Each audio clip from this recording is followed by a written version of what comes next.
Hello everyone, welcome back. Midnight Mirage here, and today we'll be talking about Pinkie Pie. Now, Pinkie Pie is very expressive and weird, so the Rainwing tribe felt right for her. This way she could keep her pink colors because, come on, her name is Pinkie Pie. And also, I think her colors would change a lot just for extra exaggeration because Pinkie Pie.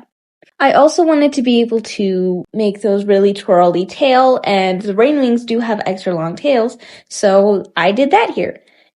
If you straighten it out, sure, it looks really long, but I really like the way that I kept the Pinkie Pie in there, so I kept it. I did start out with a yellow underbelly just because the balloon on her cutie mark is yellow, and the underbelly color is supposed to be lighter than the normal dragon color, but when I showed it to my mom, she was like, I think it's too yellow. Pinkie Pie is supposed to be Pinkie Pie, and I was like, I guess you're right.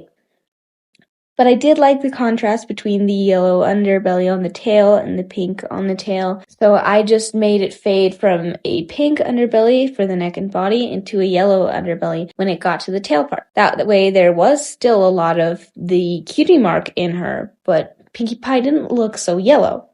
I think Pinkie Pie would have a lot of fun entertaining the other Rainwings and making them happy, but eventually she would find that the Rainwings were kind of boring, so she would eventually travel the world to make dragons from all of Pyria and eventually Pantala happy. At first when she started, she found that when other dragons saw that she was a Rainwing, it was much harder for her to make them smile.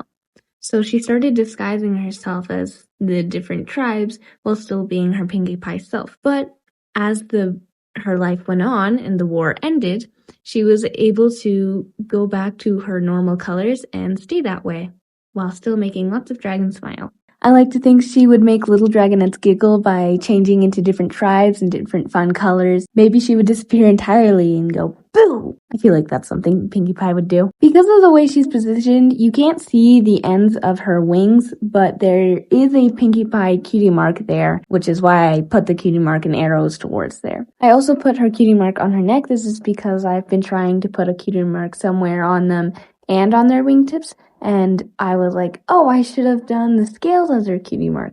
But by that time, I had already drawn them all, and I don't want to do that. Plus, that seems like a little much. This way, if Pinkie Pie still wants to turn invisible, she can just put her wings over her neck, and she'll still be invisible. Anyways, thank you so much for watching. Let me know what you think in the comments, and I'll see you next week.